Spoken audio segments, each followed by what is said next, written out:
A brother duo, Nick and Mike, were blindsided by the U-turn and ultimately could not find their needle in the haystack, so they join me now following their elimination on season 37 of The Amazing Race. Guys, what's up? How are we feeling? What's What's up, up? Blake? Thanks for having us. Unfortunate that we're talking to you, but excited to chat with you, man. Yeah, the pleasure's all mine. So, all right, let's start with this. So, you guys obviously have a great brotherly relationship, but why did you want to do the race together? What was the initial kind of desire to be on the show? So Mike and I have been watching The Amazing Race since we were kids with our family on the couch. And then we kind of went away to school and didn't watch it for a while. But then when we started working together, we started watching it again, and we just said, this would be a perfect competition for us because we have such a close bond. I mean, we do everything together. We kind of have this telepathic way of communicating with each other. We love challenges. It just seemed like a perfect fit for what we wanted to do. And plus, the fact that we got to travel the world and make these memories together was a huge selling point for us. Yeah. Well, and what's interesting about this specific episode, right, is that you're looking for this kind of redemption of sorts after the whole kind of fiasco in Dubai, that photo finish that everyone's talking about on social media, but you were able to beat out Pops and Jeff. We come to Bulgaria. You guys are having a decent lead, especially considering how far back you were, and then you get U-turned by Melinda and Erika. What were kind of those immediate emotions when you show up and you see that, and the girls tell you that, and you're just like, ugh. Yeah, I think the immediate reaction is confusion. It didn't make much sense to us, especially because up until this point, we were a very back of the pack team. And so Han and Holden were behind us, and it would have made a lot more sense if we were the only teams behind Erica and Melinda, and they just wanted to give themselves a cushion. But there was definitely one visible team behind us, and then I guess they didn't know about Carson and Jack being way behind. None of us really did.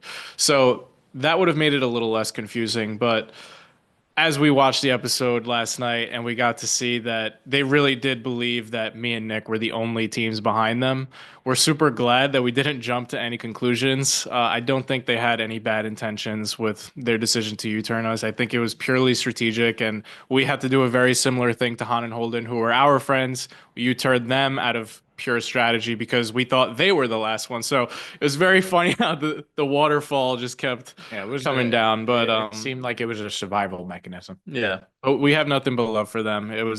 But it was definitely a little frustrating. It was more than a little. It was very frustrating. I mean, we felt like we had finally done a challenge really well together, even though we had to go back for that extra piece of wood. But we felt like we had done it in a reasonable amount of time, and then to hear that we had to go back and do the opposite was a pretty defeating thought. Yeah. Well, I can appreciate that insight because at the end of the day, perception is reality. So I enjoyed that maybe your thoughts in the moment versus watching back were a little bit different. I am curious though, something you brought up that I didn't even myself think about until someone asked me this earlier today. Were you guys aware that Carson and Jack were even in the back of the pack like that? Did anybody know where they were? What was the situation as far as that went?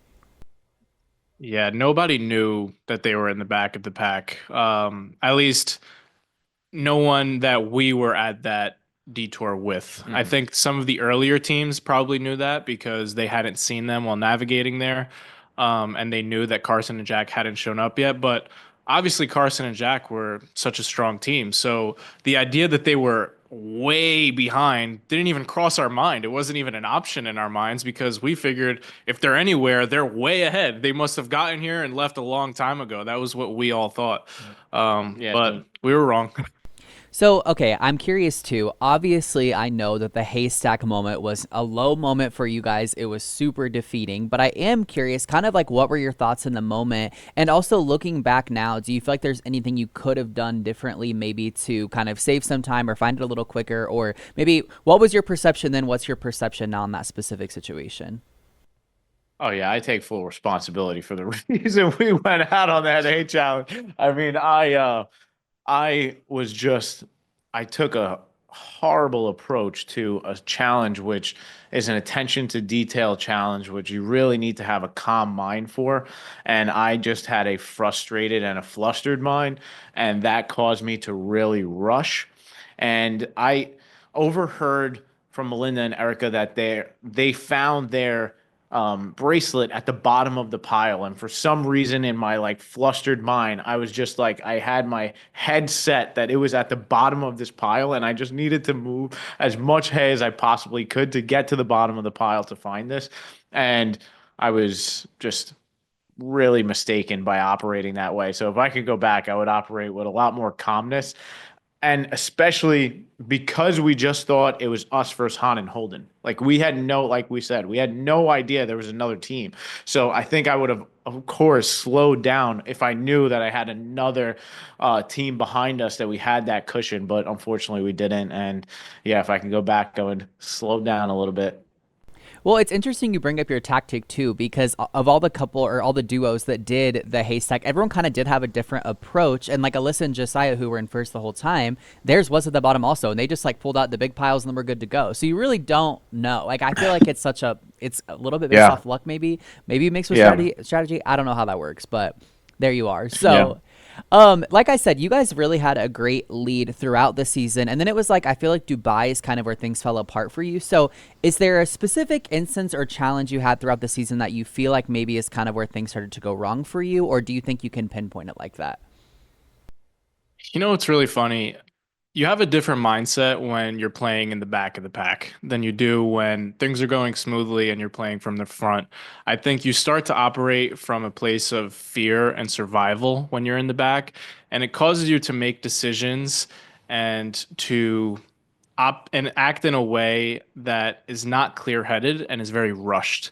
And I think from the very beginning in leg one, when there was the when there was the fork in the road, and we were fighting for our lives in leg one, when really in reality we were in fifth place overall in that leg, fifth or sixth place overall out of 14 teams. But because of the fork in the road, we were fighting for survival right in the get go. And so we came in to the amazing race with a ton of confidence, with a ton of clear headedness, ready to really do our thing. And we were doing really well. At one point in leg one, we were in first place.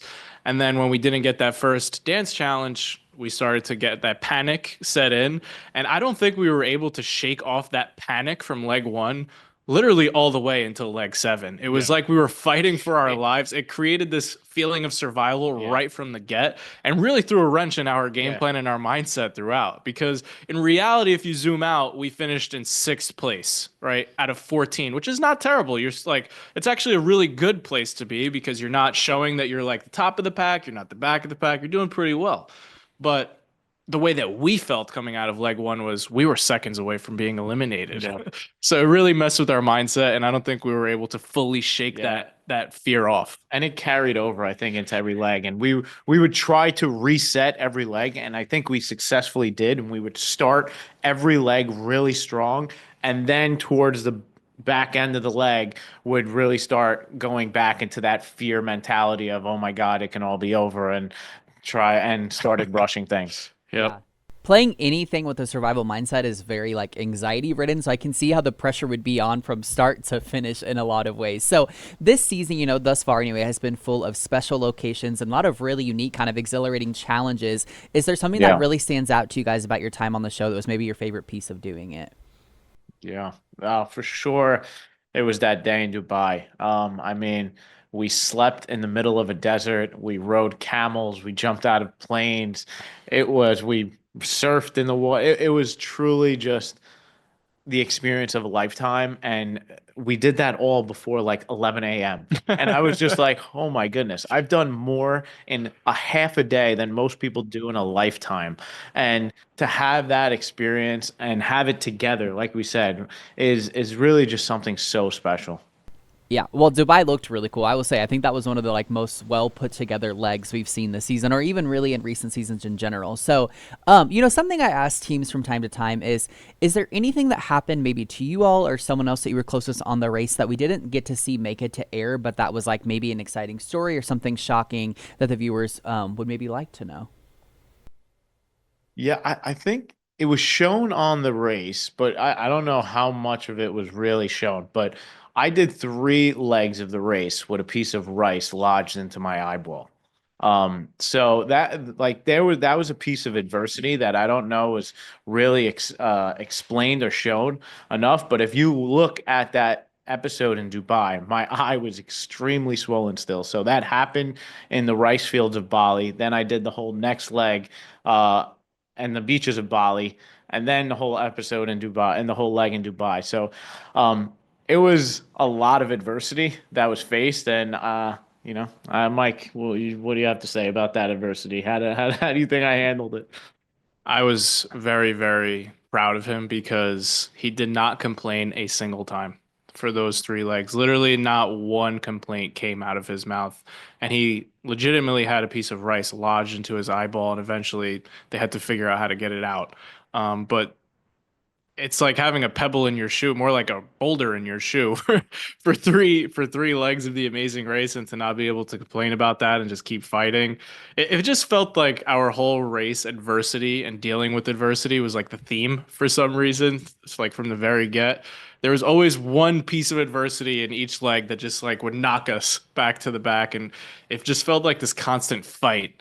I don't know why it ended up that way for us, but I think maybe it was just a chance for us to display our fight. Just like it was a fight to get on the show after applying for 7 years. I think we needed to just keep showing how much of a fight these Brooklyn boys got in us. So I'm proud of the way that we handled all the adversity that came our way. Yeah, that is such a fascinating story because I don't know if you guys wear contacts or glasses, but I do. And I think about when something gets in your contact, it is like all you can think about all day. And then I had the luxury of going home and getting it out. But when you're on the race, you're just stuck dealing with it. So that would be insane. I cannot imagine that at all. But something I'd love to know is you guys really talked highly of your family throughout your time on the race. So how excited was your family on the race and what did they think about how you guys did? Yeah, that was one of the coolest parts of this whole experience was being able to share it with our family. And it really made us feel like it was just so much bigger than Mike and I. Like it almost felt like our family was running the race with us when we watched every episode, and we have a family group chat where everybody was commentating on everything, and it just felt really good to show our family what we were made of. And I often say this, like family is the most important thing to us. And I hope that one day when we're fathers and we have nieces and nephews now, that when they watch this, they look at it and they see the fight that we had, that we never gave up, even from getting on the show, right? We had a dream and we got so many no's and we kept going. And even throughout the race, we had so much adversity, but we kept fighting. So I hope they got to really experience and see, the fight in us and also the love we had between us. Yeah, and our nephew is really happy that he's now like the coolest kid in his school because his uncles are on the Amazing Race. Hey, bragging rights gets you really far, so especially in school. So that's awesome. Well, you guys, my final question for ask every team I talk to this. If Phil calls you up and is like, boys, do you want to compete again? What's your answer? Hell yeah. Absolutely. Yeah, no, that's definitely the dream, man. We feel like we got a lot of unfinished business in us, and it would be a dream come true to be able to do that all over again. Well, Nick and Mike, thank you so much for your time and speaking with me about your journey on the Amazing Race. Hopefully you get the chance to return. You'll be standing on business, and we can't wait to see that redemption tour. So thank you for everything. Amazing Race Wednesdays on CBS.